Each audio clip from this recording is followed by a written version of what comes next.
ஹல்லேலூயா. ஒவ்வொரு வருடமும் நாம் இந்த லென்த் நாட்களை கடைபிடித்துக் கொண்டிருக்கிறோம். ஆனால் நம்முடைய வாழ்க்கை மாறுகிறதா? அதுதான் மிக முக்கியமான ஒரு காரியம். இன்றைய தியானத்திற்கென்று கலாத்தியர் புஸ்தகம் 2ஆம் அதிகாரம் 20வது வசனத்தை நான் வாசிக்கும்படி அன்போடு கேட்டுக்கொள்கிறேன். கிறிஸ்துவுடனே கூட சிலுவையில் அறையப்பட்டேன். கிறிஸ்துவுடனே கூட சிலுவையிலே அறையப்பட்டேன். ஆயினும் பிழைத்திருக்கிறேன். ஆகிலும் பிழைத்திருக்கிறேன். இனி நான் அல்ல, இனி நான் அல்ல, கிறிஸ்துவே எனக்குள் பிழைத்திருக்கிறார். கிறிஸ்துவே எனக்குள் பிழைத்திருக்கிறார். நான் இப்பொழுது மாம்சத்தில் பிழைத்திருக்கிறதோ, என்னில் அன்பு கூர்ந்து எனக்காக தம்மைத்தாமே ஒப்புக் கொடுத்த தேவனுடைய குமாரனை பற்றும் விசுவாசத்தினாலே பிழைத்திருக்கிறேன். இன்றைய நாளிலே இந்த வேத வார்த்தையை வாசிக்கிறது மாத்திரமல்ல, கேட்கிறது மாத்திரமல்ல, அதன்படி நடக்கும் பொழுது அதற்குண்டான ஆசீர்வாதங்களை சுதந்திரத்துக் கொள்வோம். நாம் ஒவ்வொரு நாளும் வேதம் வாசித்துக் கொண்டிருக்கிறோம். வேதம் வாசிக்காமல் நிச்சயமாக நீங்கள் இருக்க மாட்டீர்கள். ஒவ்வொருவரும் வேதத்தை வாசிப்பீர்கள், தியானமும் செய்வீர்கள். ஆனால் அதன்படி நடக்கிறீர்களா என்பதை நீங்கள் ஆராய்ந்து பார்க்க வேண்டும். அது மிக முக்கியமானது, அது மிக அவசியமானது. என் அன்புக்குரிய கர்த்தருடைய பிள்ளைகளே, கர்த்தரால் ஆசீர்வதிக்கப்பட்டவர்களே, வேதம் என்ன சொல்கிறது என்பதை நாம் சிந்திக்க வேண்டும், செயல்பட வேண்டும். அப்போஸ்தலனாகிய பவுல் கலாத்திய சபைக்கு எழுதும்போது எழுதுகிறார், கிறிஸ்துவுடனே கூட சிலுவையில் அறையப்பட்டேன். கிறிஸ்துவுடனே கூட சிலுவையில் அறையப்பட்டேன். இன்றைக்கு இந்த மாலை பொழுதிலே நாம் எத்தனை பேர் கிறிஸ்துவுடனே கூட சிலுவையிலே அறையப்பட்டிருக்கிறோம்?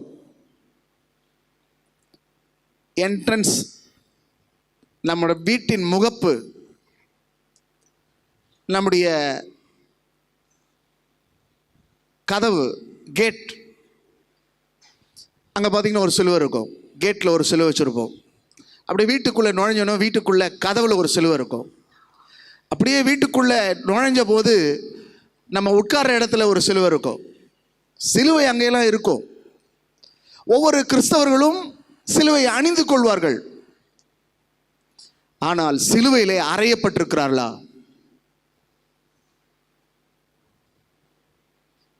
சிலுவை குறித்து பேசலாம், ஆனால் நாம் சிலுவையை சிந்தித்து நம்முடைய வாழ்க்கையில் நாம் எப்படி இருக்கிறோம் என்பதை உணர்ந்து நம்மை அர்ப்பணிப்போமானால் அது சால சிறந்ததாக இருக்கும். பவுல் எழுதும்போது சொல்லுகிறார், கிறிஸ்துவுடனே கூட சிலுவையிலே அறையப்பட்டேன், அறையப்பட்டிருக்கிறேன். நாம் எல்லாம் சொல்லும் பொழுது எல்லாருக்கும் சொல்லுவோம், நான் ரட்சிக்கப்பட்டிருக்கிறேன் அப்படின்னுவோம். ரட்சிக்கப்பட்டவர்கள் சிலுவையிலே அறையப்பட்டிருக்கணும். சிலுவையில் அறையப்படாதவன் ரட்சிக்கப்பட்டவன் அல்ல, சிலுவையில் அறையப்படணும். நம்முடைய மாம்சம், அதன் ஆசை இச்சைகளும் சிலுவையில் அறையப்பட வேண்டும். இன்றைக்கு நம்முடைய மாம்சம் சிலுவையில் அறையப்படவில்லை, நம்முடைய ஆசை இச்சைகளும் சிலுவையில் அறையப்படவில்லை. கிறிஸ்துவுடனே கூட சிலுவையில் அறையப்பட்டிருக்கிறேன் என்று அவர் ஆணித்தரமாக சொல்லுகிறார். இந்த இடத்துல உட்கார்ந்து கொண்டிருக்கிற நீங்கள் சொல்ல முடியுமா? சிலுவையிலே நான் அறையப்பட்டிருக்கிறேன் சொல்லி? சொற்களின் மிகுதியால் பாவம் இல்லாமல் போகாது. நீங்கள் பேசுகிறதன வார்த்தையிலே, உங்களுடைய செயலிலே, உங்கள் நடக்கையிலே எப்படி இருக்கிறீர்கள், எப்படி வாழ்ந்து கொண்டிருக்கிறீர்கள்? சிலுவையிலே அறையப்பட்டவனுடைய வாழ்க்கை எப்படி இருக்க வேண்டும்? இந்த உலகம் நம்மை பார்க்கிறது, உறவுகள் நம்மை பார்க்கிறது, நம்முடைய நட்பு வட்டாரங்கள் நம்மை பார்க்கிறது. நம்மோடு கூட வேலை செய்கிறவர்கள் நம்மை பார்க்கிறார்கள். நாம் அவர்கள் பார்வையில எப்படிப்பட்டவர்களாக இருக்கிறோம்? சராசரி மனிதனை போல இருக்கிறோமா, அல்லது விசேஷித்தவர்களாக இருக்கிறோமா? நமக்குள்ளே கிறிஸ்துவின் குணங்களும் கிறிஸ்துவின் சுபாவங்களும் நமக்குள் இருக்கிறதா என்பதை நாம் ஆராய்ந்து பார்க்க வேண்டும். ஆமென். சத்தமே இல்லையே. அல்லேலூயா. சிலுவையில் அறையப்பட்டவனுடைய வாழ்க்கை விசேஷமாக இருக்கும், வித்தியாசமாக இருக்கும். இன்றைக்கு எத்தனை பேருடைய கரங்கள் சிலுவையில் அறையப்பட்டிருக்கிறது? எத்தனை பேருடைய வாய் சிலுவையில் அறையப்பட்டிருக்கிறது? எத்தனை பேருடைய கண்கள் சிலுவையில் அறையப்பட்டிருக்கிறது? எத்தனை பேருடைய செவிகள் சிலுவையில் அறையப்பட்டிருக்கிறது? எத்தனை பேருடைய கால்கள் சிலுவையில் அறையப்பட்டிருக்கிறது? சிந்திப்போம். வாய்க்கு வந்தபடி எல்லாம் பேசிவிட்டு மன்றாடுகிறோம், வேண்டுதல் செய்கிறோம், ஜெபம் செய்கிறோம். சில பாவங்கள் மன்னிக்கப்படும், சில பாவங்கள் மன்னிக்கப்படாது. அறியாமல் செய்தால் மன்னிப்பு, அறிந்து செய்தால் மன்னிப்பு கிடையாது. அல்லேலூயா. வேதத்தை வாசிக்கிற நீங்கள், அதை விசுவாசிக்கிற நீங்கள், அதை அப்பியாசிக்கிற நீங்கள் எப்படி நடக்க வேண்டும் என்று வேதம் சொல்கிறது. கர்த்தருடைய வேதத்தின்படி நடக்கிற உத்தம மார்க்கத்தார்கள், please kindly speak to me. சொல்லுங்க. பாக்கியவான்கள். You are the blessed people. You are not ordinary people. கொஞ்சம் சிந்திங்க. ஆசீர்வாதம் என்றால் பணம் அல்ல, பொருள் அல்ல, வசதி அல்ல. நம்முடைய ஆவிக்குரிய ஜீவியத்தின் மாற்றங்கள், நம்முடைய சுபாவம் மாற்றப்பட வேண்டும், நம்முடைய குணங்கள் மாற்றப்பட வேண்டும். ஒரு சின்ன உதாரணத்தை சொல்லுகிறேன். பல்லாவரம் உழவர் சந்தை அருகிலே நான் வாகனத்தை ஓட்டி கொண்டு வருகிறேன். என்னோடய வாகனம் ஒரு ராயல் என்ஃபீல்டு. நான் ஓட்டி கொண்டு வருகிறேன். எனக்கு பின்னாடி ஒருவர் வருகிறார். நான் மெதுவாக தான் வண்டி ஓட்டி கொண்டு வருகிறேன். ஆனால் எனக்கு பின்னே வருகிறவரோ வேகமாய் வந்து என்னுடைய டேஞ்சர் லைட்டை இடிக்கிறார். அது நொறுங்கி விட்டது. நான் அதை கவனித்தேன், ஆனாலும் எதுவும் பேசவில்லை. அமைதியாக என் வண்டியை ஓட்டி கொண்டு போகிறேன். என்னுடைய பக்கத்தில் ஒருவர் வந்து சொல்கிறார், உங்கள் வண்டியை ஒருவன் இடித்து விட்டார், உங்களுடைய டேஞ்சர் லைட் உடைந்து விட்டது, நீங்கள் எதுவுமே பேசாமல் போய் கொண்டிருக்கிறீர்களே ஏன் என்று கேட்டார். நான் உடனே அவருக்கு பதில் சொன்னேன், எல்லாவற்றையும் மேலேருந்து கடவுள் பார்க்குறாரு. இடித்தவர் சாரி கூட சொல்ல, ஆனால் நீங்களும் அமைதியாக போய் கொண்டிருக்கிறீங்க, எனக்கும் அவருக்கும் இருக்கிற வித்தியாசம் அதுதான் அப்படி சொல்லிட்டு போயிட்டேன். ஆமீன் சொல்லுங்களேன். ஹலோ, என் ஸ்தானத்தில் நீங்கள் இருந்தால் என்ன செஞ்சுருப்பீங்க?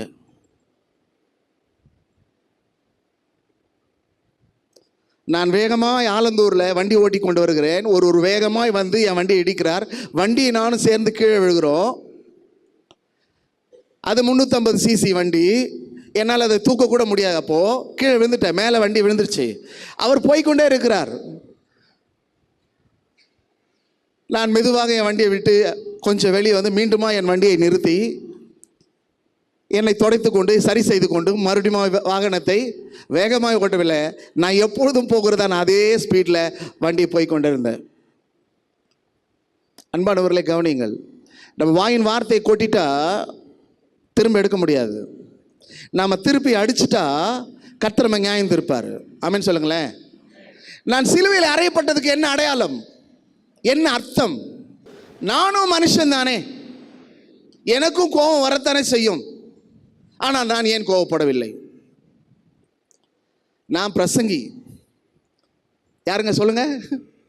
நான் பிரசங்கி. ஊரெல்லாம் என்ன தெரியும், எல்லாரும் என்ன பார்ப்பாங்க. தமிழ் டிவி திருப்பினா எப்பயாவது வாரத்தில் ஒரு நாள் அப்படியே வருவேன். ஜாய் டிவியில் அப்படியே வருவேன். கொஞ்சம் ராஜ் டிவியில் எப்பயாவது வாரத்துக்கு ஒரு முறை அப்படி வந்துட்டு போவேன். எப்பொழுதும் எல்லாருடைய கண்களும் என் 2 கண்கள் என்னை பார்க்கறது பெருசு இல்லை, என்னை சுற்றிலும் ஆயிரக்கணக்கான கண்கள் பார்த்து கொண்டிருக்கிறது. நான் ஏதாவது தவறாக பேசுவேன். ஆனால் கவனிங்க, நான் சொல்கிறது புரியுதா உங்களுக்கு? நம்ம அப்புறம் டிஸ்கஸ் பண்ணிக்கலாம். கவனிங்க, நம்மை பார்க்கிறவர்கள் யாரை பார்க்கணும்? நமக்குள்ள யாரை பார்க்கணும்? விளங்குதா இல்லையா உங்களுக்கு? நம்மை பார்க்கிறவங்க நமக்குள்ள யாரை பார்க்கணும்? இயேசுவை பார்க்கணும். யூதாஸ் காரியோத்து இயேசுவை காட்டி கொடுத்தான். ஆமென். ஆனால் இயேசு என்ன செய்தார்? என்னை முத்தத்தினாலே காட்டி கொடுக்கிறாயே யூதாஸ் என்று சொல்லி கேட்டுட்டு அவனை மன்னிச்சு விட்டுட்டார். ஆமென் சொல்லுங்க. பேதுரு 3 தரம் மறுதலித்தார். ஒரு முறை அல்ல, 3 தரம் மறுதலித்தார். அவனை பார்த்து மறுபடியுமாக இயேசு கேட்கிறார், பேதுருவே நீ என்னை நேசிக்கிறாயான்னு கேட்கிறார். ஏற்கனவே அவர் மறுதலித்தவர் தான். ஆமென் சொல்லுங்க. எத்தனை முறை? 3 முறை. அந்த 3 முறை மறுதலித்தவரை பார்த்து இயேசு கேட்கிற கேள்வி என்ன? அன்பா இருக்கிறாயா, என்னை நேசிக்கிறாயா என்று கேட்கிறார். அப்போ இயேசுவுக்கும் பேதுருக்கும் வித்தியாசம் இருக்கு. ஆமென் சொல்லுங்க. அவர் சீஷர் தான், இயேசுவை பின்பற்றினவர் தான். பிறகு அவர் பெரிய அப்போஸ்தலனாக அநேகருக்கு முன்மாதிரியாக சாட்சியை மாறுகிறார். அவர் யாருடைய அடிச்சோடுகளை பின்பற்றினார்? கிறிஸ்துவின் அடிச்சோடுகளை பின்பற்றினார். இந்த பேதுரு சிலுவையில் அறையும் போது சொல்லுகிறான், என்னை இயேசு கிறிஸ்துவை அடித்தது போல அடிக்க வேண்டாம், தலைகீழாக சிலுவையில் அறையுங்கள் என்றான். எப்படி அறைய சொன்னா? நேரம் அடிக்கிறதுக்கு எனக்கு என்ன இல்லை, தகுதி கிடையாது, நான் பாவிதான், நான் துரோகிதான், என்னை தலைகீழாக சிலுவையில் அறையுங்கள் என்று சொன்னான். உண்மையாகவே அவனை சிலுவையில் அறைந்தார்கள். அல்லேலூயா. இயேசுவோடு கூட இருந்த பேதுரு சிலுவையில் அறையப்பட்டான். எத்தனை வருடம்? 3 வருஷம். சொல்லுங்க பார்க்கலாம், சொல்லுங்களேன். பேதுரு எத்தனை வருஷம் இருந்தாருங்க ஜீசஸ் கூட? 3 வருஷம். இங்க உட்கார்ந்து கொண்டிருக்கிற நீங்க எத்தனை வருஷமா இயேசுவோடு கூட இருக்கிறீங்க? உங்கள் தேவனோடு நீங்க எவ்வளவு நேரம் சம்பாஷித்து கொண்டிருக்கிறீங்க, சஞ்சரித்து கொண்டிருக்கிறீங்க, எவ்வளவு நேரம் உறவாடி கொண்டிருக்கிறீங்க? சொற்ப நேரங்கள். சொல்லுங்க. மிகுதியான நேரத்தை செலவிடவில்லை. எப்போ நேரம் கிடைக்குது அப்போ செலவிடுறோம். ஆமென். இன்றைய தினத்தில் என்னுடைய ஒரு ஹார்மோனி பெட்டி எனக்கு கிடைத்தது. அதை சர்வீஸ் பண்ணேன். அதை சர்வீஸ் பண்ணி கொண்டு வந்துட்டேன். அதை கொண்டு வரும்போது ஒரு கீபோர்ட் பிளேயர் என்ன சொன்னார், இதை வாங்கிட்டு வந்தது பெருசு இல்லை, இது என்ன செய்யணும், நீங்கள் ப்ராக்டிஸ் பண்ணிக்கினே இருக்கணும், ரொம்ப பிரயோஜனமாக இருக்கும்னு சொன்னார். அந்த ஹார்மோனிய பெட்டியை என்கிட்ட வர்றதுக்கு ஒருத்தர் உதவியாக இருந்தார், என் சகோதரர் இருந்தார். அப்போ அவரும் சொல்கிறாரு, நீ வாங்கிட்டு வந்தது பெருசு இல்லை, இது என்ன செய்யணும், ப்ராக்டிஸ் பண்ணினே இருக்கணும் அப்படின்னாரு. அப்போது 2 பேருமே இசையில் கொஞ்சம் தேர்னவங்க. இசையில் தேர்னவங்கள இருந்தபடினா அவங்களுடைய வார்த்தை என்ன, அட்வைஸ் என்ன, நீங்கள் என்ன செய்யணும், ப்ராக்டிஸ் பண்ணணும், நடைமுறைப்படுத்தணும். இல்லை அதை நீங்கள் எவ்வளவு நம்ம நேசிக்கிறோமோ அவ்வளவு அதோடு கூட நம்முடைய நேரங்களை ஸ்பெண்ட் பண்ணுவோம். அப்போது இந்த இடத்துல உட்கார்ந்து கொண்டிருக்கிற நீங்கள் இயேசுவை உண்மையாய் நேசிக்கிறீர்களா? அப்படி நேசிக்கிறவர்களா இருப்பீர்களானால் உங்கள் நேரங்கள் இயேசுக்காக இருக்கும். ஆமென் சொல்லுங்களேன். உங்கள் நேரம் யாருக்காக இருக்கும்? இயேசுக்காக இருக்கும். அப்போ இயேசுக்காக கொடுக்கப்படுற நேரங்களை நீங்கள் வீணாக்கலாமா? ஆகவேதான் முதலாக நான் சொல்லும்போது சொன்னேன், நாட்கள் பொல்லாதவர்களாக இருக்கிறபடினால் காலத்தை பிரயோஜனப்படுத்திக் கொள்ளுங்கள். இந்த அப்போஸ்தலனாகிய பவுல் இருக்கிற எல்லார பார்க்கலாம் பின்னாடி வந்தவர். ஊழியத்துக்கு எப்போ வந்தவருங்க? சொல்லுங்களேன். பின்னாடி வந்தவர். இந்த பின்னாடி வந்ததான இந்த பவுல் 13 நிருபங்களை எழுதுகிறார். அநேக நகரங்களுக்கெல்லாம் போய் ஊழியம் செய்கிறார். அவருடைய ஊழியம் எல்லாம் புறஜாதி மக்கள் மத்தியிலே போய் ஊழியம் செய்கிறார். அவர் இயேசுவோடு கூட எவ்வளவு நாள் இருந்தார்? இல்லை, இயேசுவை அவர் தரிசனத்தில் தான் பார்க்கிறார், நேரடியாக அவர் பார்க்கவே இல்லை. அப்படி பார்த்து இருக்கலாம், வாய்ப்பு இருக்கிறது, பார்த்து இருக்கலாம்.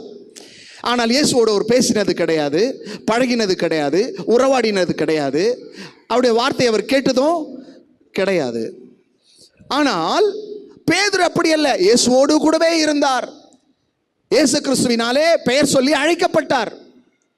ஆக பிரதான அப்போஸ்தலன் அவர். 3.5 ஆண்டு கூடவே இருந்தார். ஆனால் 3.5 ஆண்டு கூடவே இருந்தார், தன்னை சிலுவைக்கு ஒப்பு கொடுத்தார். அல்லேலூயா. இந்த இடத்துல உட்கார்ந்து கொண்டிருக்கிற கர்த்தருடைய பிள்ளைகளே, கர்த்தருடைய தாசர்களே, என் அன்புக்குரிய சகோதரர்களே, சகோதரிகளே, எத்தனை ஆண்டு காலங்கள் நீங்கள் கிறிஸ்துவோடு கூட இருக்கிறீர்கள்? நீங்கள் சிலுவையில் அறையப்பட்டிருக்கிறீர்களா? உங்களுடைய சிந்தை அறையப்பட்டிருக்கிறதா? சிந்தையில் இருக்கிற பாவத்திலிருந்து விடுவிக்கப்பட்டிருக்கிறீர்களா? உங்களுடைய வாயின் வார்த்தையினால் வர பாவங்களிலிருந்து விடுவிக்கப்பட்டிருக்கிறீர்களா? உங்களுடைய நடக்கையில நீங்கள் விடுவிக்கப்பட்டிருக்கிறீர்களா? நீங்கள் கிறிஸ்துவோடு கூட சிலுவையில் அறையப்பட்டிருந்தால் உங்களுக்குள்ளே மாற்றங்கள் இருக்கும். அல்லேலூயா. தோமாவுக்கு பின்பே ஒரு தேவ மனிதர் வருகிறார். தென் மாவட்டத்தில் ஊழியம் செய்கிறார். எத்தனை வருடம் ஊழியம் செய்தார் என்று சொன்னால் 10 ஆண்டு காலங்கள். எத்தனை ஆண்டு காலங்கள்? 10 ஆண்டு காலங்கள். 10 ஆண்டு காலங்களிலே 40 திருச்சபையை நிறுவுகிறார். எத்தனை திருச்சபை? எத்தனை வருஷம் ஊழியம்? எத்தனை வருஷம்? 10 வருஷம். நான் கொஞ்சம் யோசித்து பார்த்தேன். நம்ம கிறிஸ்துவுடனே கூட இருக்கிறோம்னா நம்மை நாமே அர்ப்பணிக்கணும், தியாகம் பண்ண வேண்டும். கிறிஸ்துவ வாழ்க்கை என்பது அர்ப்பணிப்புள்ள வாழ்க்கை, தியாகமான வாழ்க்கை, சுகபோகமான வாழ்க்கை அல்ல. சுகபோகமாய் வாழ்கிறவன் உயிரோடு செத்தவன். நாம் எப்படி வாழ்ந்து கொண்டிருக்கிறோம்? அடையாளமாக இருக்க வேண்டும். ஐடென்டிஃபிகேஷன் பண்ணினோம். நம்ம பார்க்கும் போதே இவன் தேவனுடைய மனுஷன், தேவனுடைய மனுஷி, இவன் தேவனுடைய பிள்ளை அப்படி சொல்லணும். அல்லேலூயா. கர்த்தருக்கு மகிமை உண்டாக. இவர் சொல்கிறார், நான் கிறிஸ்துவுடனே கூட சிலுவையிலே அறையப்பட்டேன், அறையப்பட்டிருக்கிறேன். இன்றைக்கு உங்களுக்கு பக்கத்தில் இருக்கிறவங்களை பார்த்து நீங்க கேட்டாதீங்க. ஒருவேளை நீங்க கேட்டீங்கன்னு வச்சுங்களேன், உங்க முகம் மாறிடும். முன்னாடி இருக்கிறவங்களை கேட்டாலும் சரி, பக்கத்தில் இருக்கிறவங்களை கேட்டாலும் சரி, ஆனா அவங்களுடைய மனசாட்சி அவங்கள பார்த்து கேட்கும், நான் கிறிஸ்துவோடு கூட சிலுவையில் அறையப்பட்டிருக்கிறேன்னா. கொஞ்சம் உங்க மனசாட்சியில கை வச்சு பாருங்க. அது சொல்லும், இன்னும் நீ அறையப்படலை. ஆமென் சொல்லுங்களேன். அது சொல்லும், இன்னும் வாய் அறையப்படலை, இன்னும் சிந்தை அறையப்படலை, இன்னும் கை கால்லாம் அறையப்படலை. சிலருக்கு கோவம் வந்தா அரைஞ்சன்னா அவ்வளோதான் அப்படின்வாங்க. கவனிச்சுக்கிறீங்களா? உட்டன்னா ஒரு வதை அப்படின்வாங்க. கவனிச்சுக்கிறீங்களா?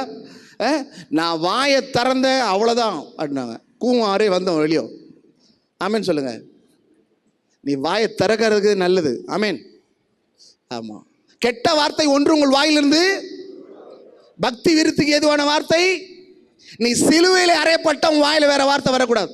நீ கம்யூனியன்ல கையை வைக்கும் போது, அதுல வாயை வைக்கும் போது உன் வாயிலிருந்து கெட்ட வார்த்தை வரக்கூடாது. நான் சொல்லுவேன், அப்படியே கெட்ட வார்த்தை பேசிட்டு யாருன்னா எடுத்தா அவன் வாயிலிருந்து புழுவா கொட்டணுன்றுவேன்.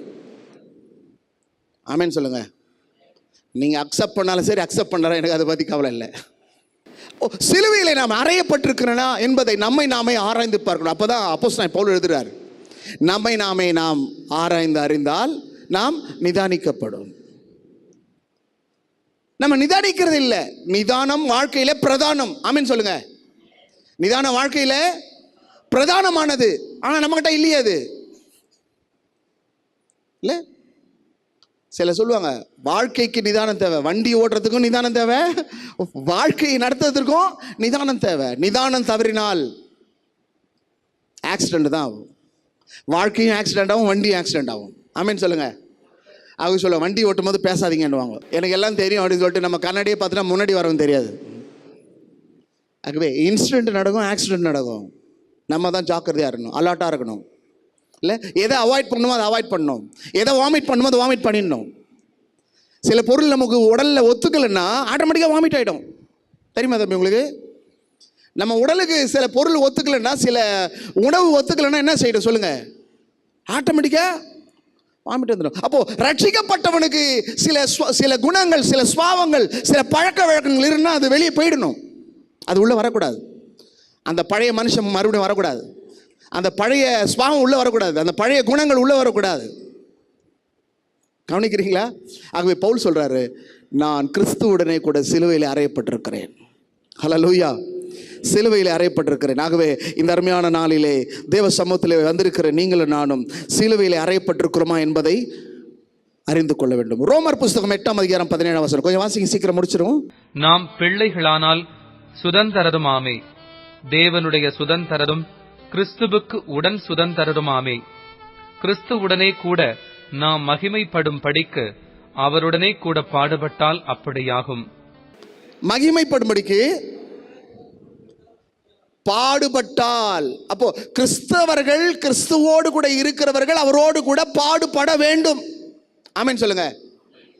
பாடு நிறைந்த வாழ்க்கை தான் ஆசீர்வாதம்.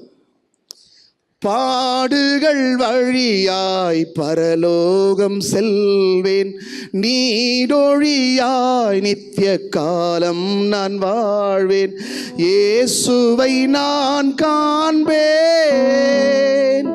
என் நேசரின் பாதம் சேர்வேன்.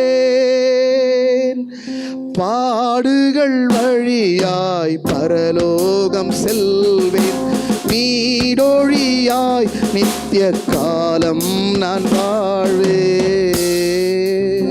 கிறிஸ்தவ வாழ்க்கை என்பது பாடு நிறைந்த வாழ்க்கை. சொல்லுங்க பார்க்கலாம், என்ன வாழ்க்கைங்க? சைலண்ட் ஆயிட்டீங்களே. ஆமா, ஜாலியான வாழ்க்கை இல்லை. Jolly life is not holy life. அல்லேலூயா. ஆமா, ஹோலியா இருக்கணும்னா கஷ்டம்தான். ஆமென். ஆமா, ஜாலியா இருக்குது பிரச்சனையே இல்லை. ஆனா ஹோலியா இருக்குது பிரச்சனை தான், ப்ராப்ளம். பரிசுத்தமா இருக்கிறவனுக்கு பிரச்சனை அதிகம். எப்படி வேணா வாழலான்றவனுக்கு பிரச்சனையா இருக்காது. ஆகவே நீங்களும் நானும் பரிசுத்தத்துக்காய் தெரிந்து கொள்ளப்பட்டிருக்கிறோம். நாம் அசுத்தத்திற்கல்ல, பரிசுத்தத்துக்காய் தெரிந்து கொள்ளப்பட்டிருக்கிறோம். ஆகவே பாடுபட வேண்டியது அவசியமா இருக்கிறது. ஒவ்வொரு மனிதனுடைய வாழ்க்கையில கிறிஸ்துவோடு கூட பாடுபடணும். நீங்க படுற பாடெல்லாம் எடுத்துட்டு வந்து கிறிஸ்துவோடு கூட ஒப்பிடக்கூடாது. கிறிஸ்துவின் நிமித்தம் பாடு வரணும். ஆமென் சொல்லுங்க.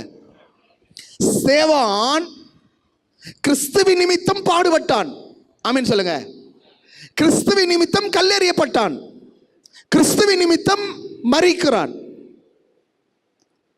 ஆகவே கிறிஸ்துவுக்காக தான் பாடு, கிறிஸ்துவுக்காக தான் அந்த அவமானம், கிறிஸ்துவுக்காக தான் எல்லாமே.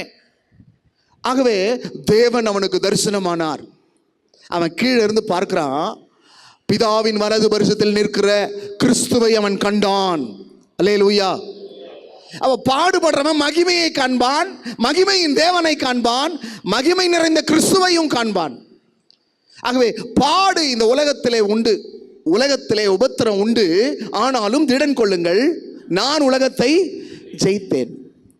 ஆகவே உபத்திரவத்தின் மத்தியிலே தான் ஒரு ஆசீர்வாதம் இருக்குது. அவர் உபத்திரவப்படுகளுக்கு தான் உதவி செய்ய வல்லவராக இருக்கிறார். பாடுபடும்போது உன் பக்கத்தில் இயேசு இருக்கிறார்.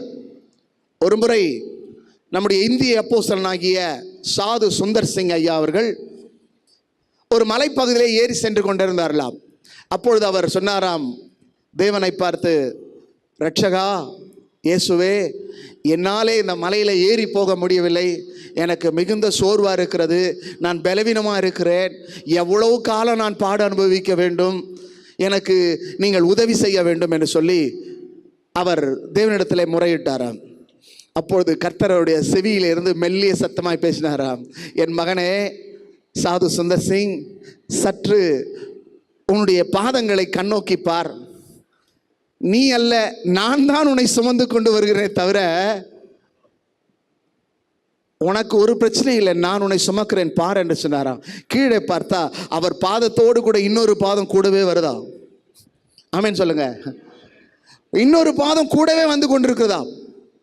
அப்போ அவர் கூடவே வரும்போது சொன்னாராம், ஆண்டவரே என்னை மன்னிக்கவும், நான் தெரியாமல் சொல்லிவிட்டேன், நான் கொஞ்சம் நிதானித்திருந்தால் சொல்லியிருக்க மாட்டேன், நான் நிதானிக்காதபடினாலே இந்த வார்த்தையை சொல்லிவிட்டேன். நான் பாடுபடும் போது நீரும் என்னோடு கூட பாடுபடுகிறீர். அல்லேலூயா. நான் உபத்திரவப்படும் போது நீரும் என்னோடு கூட உபத்திரவப்படுகிறீர். இந்த சாது சுந்தர் சிங் ஐயாவை ஒரு முறை என்ன செய்தாரலாம், ஒரு எருமை தோலிலே கட்டி ஒரு கிணற்றிலே போட்டு விட்டாரலாம். அவரை கட்டி ஒரு கிணற்றிலே போட்டு விட்டாரலாம். யாருமே இல்லையாம். யாரும் இல்லாத அந்த நேரத்திலே குழியிலே தூக்கி வீசப்பட்டதான அந்த ஐயா, ஆபத்து காலத்தை நோக்கி கூப்பிடு என்று சொன்னீங்களே ஆண்டவரே என்று சொன்னாராம். அங்கிருந்து ஒரு கரம் வந்து அவரை அப்படியே தூக்கி எடுத்ததாம், தூக்கி வெளியே விட்டதாம். அங்க இருக்கிறவங்களாம், இந்த கிணத்துல இது வரைக்கும் போட்டவங்க யாரும் திரும்பி வந்ததே இல்லை, இவரும் எப்படி வந்து விட்டாருன்னு சொல்லி எல்லாரும் ஆச்சரியப்பட்டாரலாம்.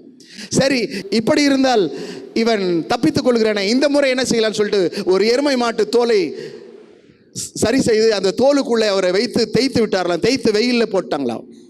எங்களை போட்டாங்களாம், தேய்த்து வெயிலில் தூக்கி போட்டாங்களாம். வெயில் பட பட பட எருமை மாட்டுடைய தோல் என்ன செஞ்சது, அப்படியே சுருங்க ஆரம்பித்தது. அவருக்கு தாவீதின் சங்கீதம் ஞாபகம் வந்து விட்டதாம். நான் என் எலும்புகள்லாம் கட்டுண்டது, ஆண்டவரே என்னை காப்பாற்றும் என்னாராம். கர்த்தர் அந்த இடத்துல இருந்து அவரை காப்பாற்றி இன்னொரு இடத்துக்கு கொண்டு போனாராம். அல்லேலூயா. ஆகவே உங்களுடைய உபத்திரவத்திலே கர்த்தர் உன்னை விட்டு விலகி போக மாட்டார். நீ பாடுபடும் போது கர்த்தர் உன்னை விட்டு விலகி போக மாட்டார். உன்னுடைய எல்லா சூழ்நிலையிலும் அவர் உன்னோடு கூட இருக்கிறார் என்பதை நீங்கள் அறிந்து கொள்ள வேண்டும். ஆகவே தான் சொல்ல, கிறிஸ்துவுடனே கூட பாடுபட வேண்டும், கிறிஸ்துவுக்காக பாடுபட வேண்டும். இந்த அட்வென்ட் கிறிஸ்துவ திருச்சபையினுடைய மிஷனரிமார்களை குறித்து சரித்திரத்திலே நாம் படிக்கும்போது அநேக காரியங்கள், அவர்கள் எல்லாம் தங்களை தியாகம் செய்து இந்த ஊழியங்களை கட்டி எழுப்பி இருக்கிறார்கள். அவருடைய தியாகம், அவருடைய அர்ப்பணிப்பு இன்றைக்கு எத்தனை நம்முடைய திருச்சபைகளை கட்டி எழுப்பி இருக்கிறது சற்று சிந்தித்து பாருங்கள். எவ்வளவு பாடுபட்டிருக்கிறார்கள், எவ்வளவு உபத்திரவப்பட்டிருக்கிறார்கள், எத்தனை பசி பட்டினியில ஊழியம் செய்திருக்கிறார்கள். அவர்கள் கிறிஸ்துவுடனே கூட சிலுவையில் அறையப்பட்டார்கள். இந்த வார்த்தை கேட்டுக்கொண்டிருக்கிற என் அன்புக்குரிய சகோதரனே, சகோதரியே, நீ கிறிஸ்துவுடனே கூட சிலுவையில் அறையப்பட்டிருக்கிறாயா? சற்று சிந்தித்து பாருங்கள். போகட்டும். ரோமருக்கு எழுதின நிருபம் 6ஆம் அதிகாரம் 4ஆம் வசனம் கொஞ்சம் வாசிங்க. மேலும் பிதாவின் மகிமையினாலே கிறிஸ்து மரித்தோரிலிருந்து எழுப்பப்பட்டது போல நாமும் புதிதான ஜீவனுள்ளவர்களாய் நடந்து கொள்ளும்படிக்கு அவருடைய மரணத்திற்குள்ளாக ஞானஸ்நானத்தினாலே கிறிஸ்துவோடு கூட அடக்கம் பண்ணப்பட்டோம். அல்லேலூயா.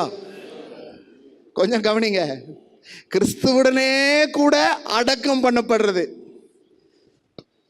ஒரு நாள் ஒரு மனிதன் ஞானஸ்தானம் பெறும்படி ஒரு போதரிடத்துல வந்தானாம்.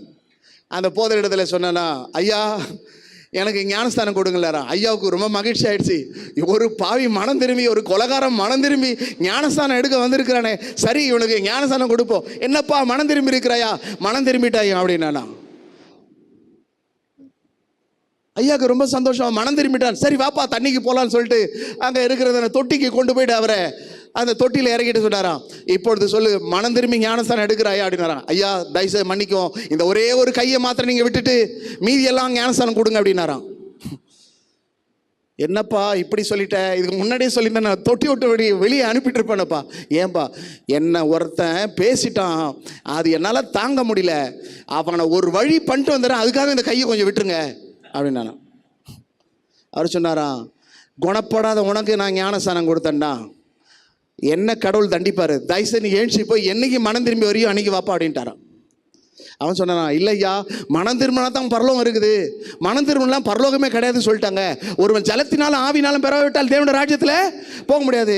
நான் என் எதிரியை கூட சண்டை போட மாட்டேயா, தயவுசெய்து எனக்கு ஞானஸ்தானம் கொடுங்க ஐயா, நான் இனிமேல் யாருக்கிட்டையும் சண்டை போட மாட்டேயா, நான் யாருக்கிட்டையும் போக மாட்டேயா, தயவுசெய்து எனக்கு ஞானஸ்தானம் கொடுங்க.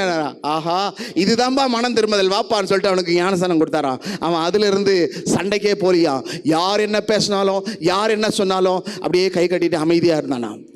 போத சொன்னாரான், பரவாயில்லையே இவன் குணப்பட்டானே, இவன் பரவாயில்ல தெரிந்திருக்கிறேன். அவன் சொன்னானா, நான் கிறிஸ்துவோடு கூட அடக்கம் பண்ணிட்டேன் ஐயா, என் கை அடக்கம் பண்ணிடுச்சு, என் கால் அடக்கம் பண்ணிடுச்சு, என் வாய், என் கண்ணு, என் மூக்கு, எனக்கு உண்டான எல்லாம் அடக்கம் பண்ணியாச்சு, இனிமேல் அந்த பழைய மனுஷன் வரமாட்டான் அப்படின்னாரு. அல்லேலூயா. இன்றைக்கு எத்தனை பேர் பழைய மனுஷன் வெளிப்படுறான் கொஞ்சம் யோசித்து பாருங்க. எனக்கு கெட்ட கோவம் வந்து நான் என்ன பண்ணுவேனே தெரியாது. என்ன பண்ணுவேன்? பரலோகம் போக மாட்டேன். ஆமேன்னு சொல்லுங்க. என்ன பண்ணுவேன்? கடவுளை மன்னிக்க மாட்டார். ஆமேன்னு சொல்லுங்க.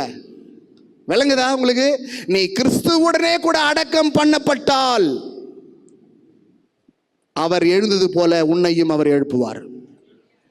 இந்த இயேசுவை தேவன் எழுப்பினது போல உன்னையும் கர்த்தர் எழுப்புவார். நீ எழும்பி பிரகாசிப்பாய். ஆகவே தான் சொல்லு, எழும்பு எழும்பு சீயோனே, உன் வல்லமை தரித்துக்கொள். ஆகவே இந்த மாலை நேரத்தில் இந்த வார்த்தை கேட்டுக்கொண்டிருக்கிற என் அன்புக்குரிய சகோதரனே, சகோதரியே, நீ தேவனோடு கூட மரித்திருக்கிறாயா? இயேசுவோடு மரித்திருக்கிறாயா? இயேசுவோடு கூட அடக்கம் பண்ணப்பட்டிருக்கிறாயா?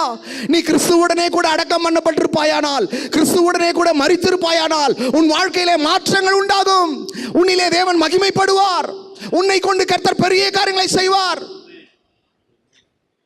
சிந்தியுங்கள், செயல்படுங்கள். தேவனுடைய வாயிலிருந்து புறப்படுற ஒரு வார்த்தை வெறுமையை திரும்பாது, அது ஆம் என்றும் ஆம் என்றும் இருக்கிறது. நான் பேசுகிற வார்த்தையை நீங்கள் கேட்டுக்கொண்டிருக்கிறீர்கள், இந்த உதிரங்கள் கேட்டுக்கொண்டிருக்கிறது. தேவன் வரும்போது இந்த உதிரங்கள் தேவ சமூகத்தில், இந்த சுவர், இந்த மச்சங்கள், இதெல்லாம் தேவனுடைய சமூகத்திலே உங்களை குறித்து சொல்லும். தேவ மனுஷன் வந்து தேவனுடைய வார்த்தை சொன்னான், இவர்கள் கேளாதவர்களை போல் இருந்தார்கள், விரியன் பாம்பு குட்டிகளை போல் இருந்தார்கள் சொல்லி வேதம் சொல்லும். கர்த்தர் சொல்லுவார், இந்த சுவர் சொல்லும். என் அன்புக்குரியவர்களே, இன்றைக்கு ஒரு மனமாற்றம் வேண்டும் என்று கர்த்தர் சொல்லுகிறார். இத்தனை ஆண்டு காலங்கள் சடங்காச்சாரமாய் பாரம்பரியமாய் நீ கை கொண்டு வந்த இந்த லென்த் காலங்களிலே உன் வாழ்க்கை மாறப்படவில்லையே, இன்றாவது மாற வேண்டும் என்று கர்த்தர் விரும்புகிறார்.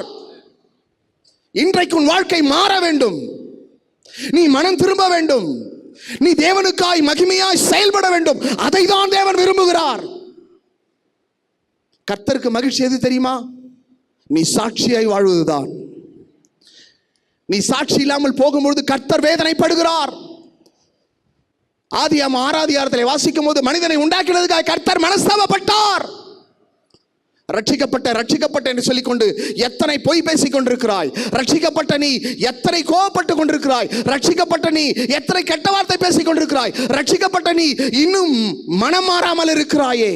மனம் மாற வேண்டும் என்று கர்த்தர் விரும்புகிறார்.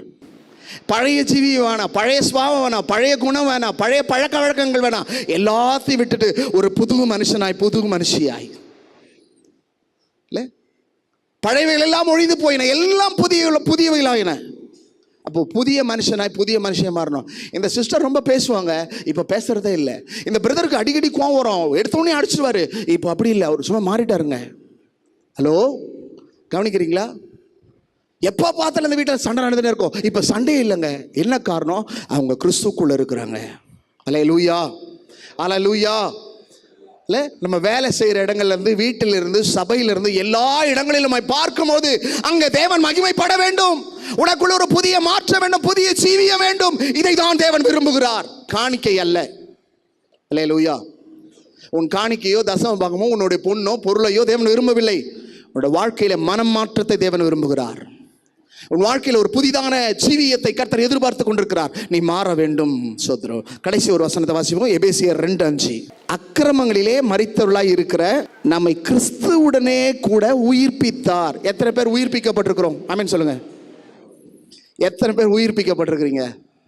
இன்னும் அதே நிலையில இல்லை, இன்னும் அப்படியே தான் இருக்கிறீங்களா? உயிர்ப்பிக்கப்பட்டவங்க எப்படி இருக்கணும்? சந்தோஷமா இருக்கணும், சாட்சியா இருக்கணும். அல்லேலூயா. உயிர்ப்பிக்கப்பட்டவங்க எப்படி இருக்கணும்? சந்தோஷமா இருக்கணும், சாட்சியா இருக்கணும். கிறிஸ்து நம்மை உயிர்ப்பிக்கிறவராய் இருக்கிறார். அவருடைய வசனம் நம்மை உயிர்ப்பித்தது, அவருடைய கிருபை நம்மை உயிர்ப்பித்தது, அவருடைய ஆவியானவர் நம்மை உயிர்ப்பித்திருக்கிறார்.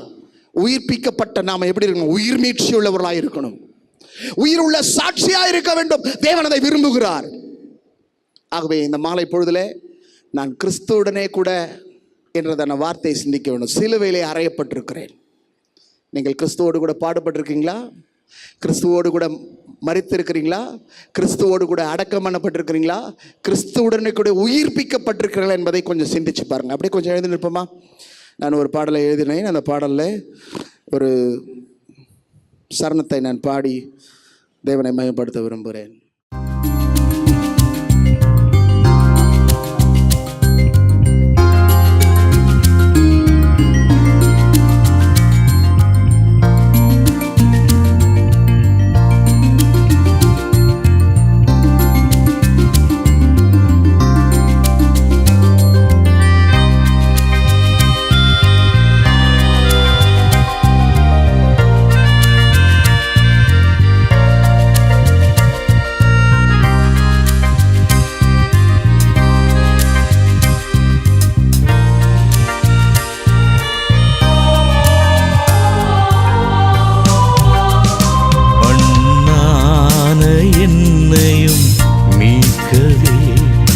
மனிதனாகவே அவதரித்தார்.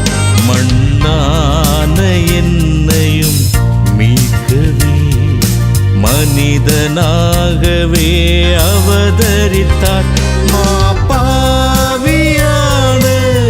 என்னையுமே மன்னித்தீரே இயேசுவே. மாபாவியான என்னையுமே மன்னித்தீரே இயேசுவே. மண்ணான என்னையும் மீட்கவே மனிதனாகவே அவதரித்தார்.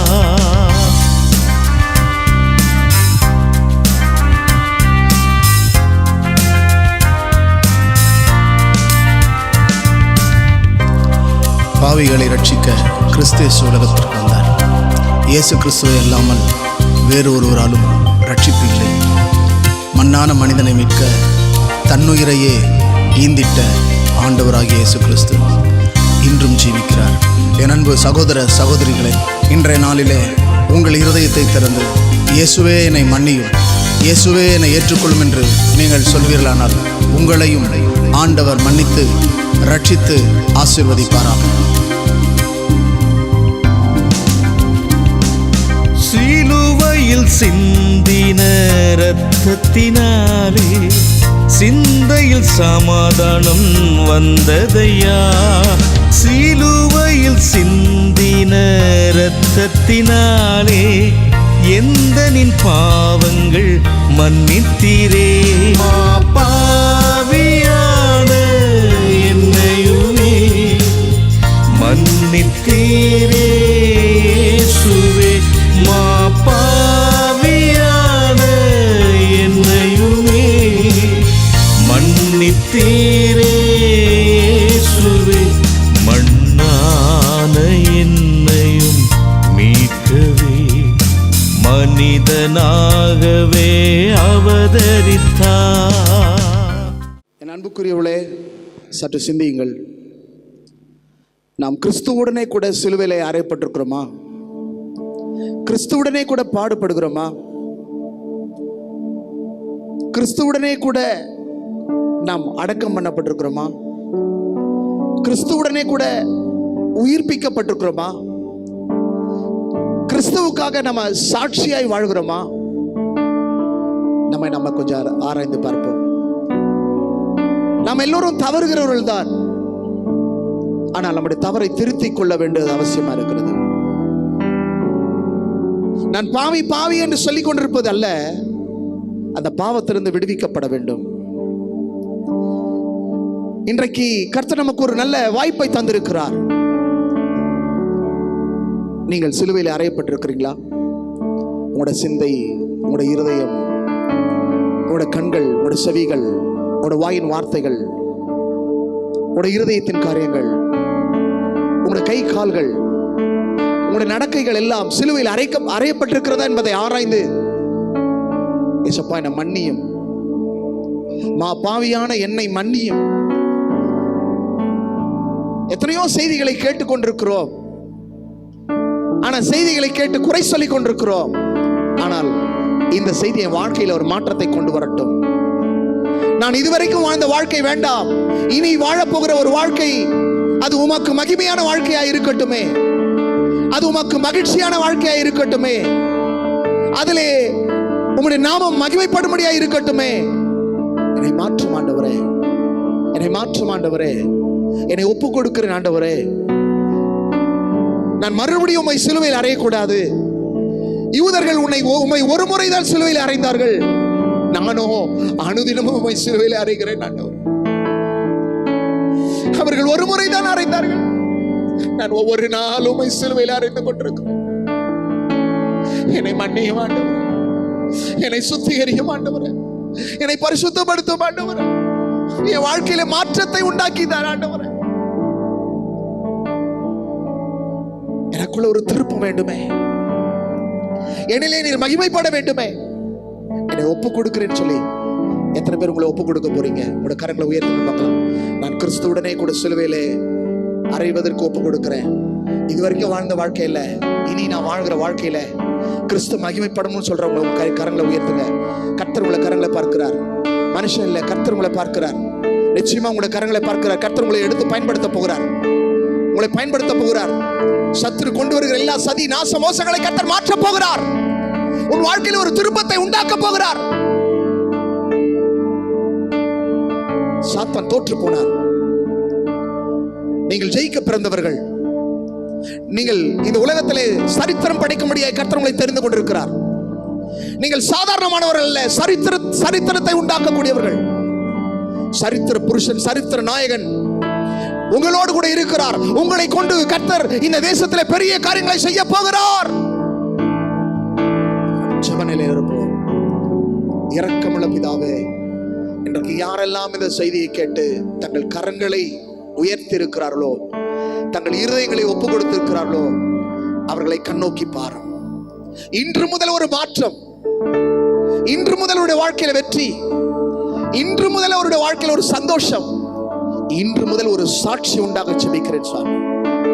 ஆவிக்குரிய வாழ்க்கைக்கு தடையா இருக்கிற எல்லா தடைகளை உடைக்கிறேன், கட்டுகளை அறுக்கிறேன், எல்லா நுகங்களை முறிக்கிறேன். பிள்ளைகளை ஆசீர்வதியும், உயிர் மீட்சி உண்டாகட்டும். உமது ஜனங்கள் உம்மில் மகிழ்ந்து கலி கூறும்படிக்கு நீர் அவர்களை திரும்ப உயிர்ப்பிக்க மாட்டீரோ? ஒவ்வொருவரையும் உயிர்ப்பிக்கும்படியாய் ஜெபிக்கிறேன். எனக்கு வாய்ப்பளித்த அன்பு பேராயர் அவர்களுக்காக, திருச்சபை போதகருக்காக, செயலாளருக்காக, ஒவ்வொரு மக்களுக்காக நான் நன்றி செலுத்துகிறேன். ஒவ்வொருவரையும் ஆசீர்வதியும், ஒவ்வொருவரையும் வழிநடத்தும். இயேசுவின் நாமத்தில் பிதாவே, ஆமென்.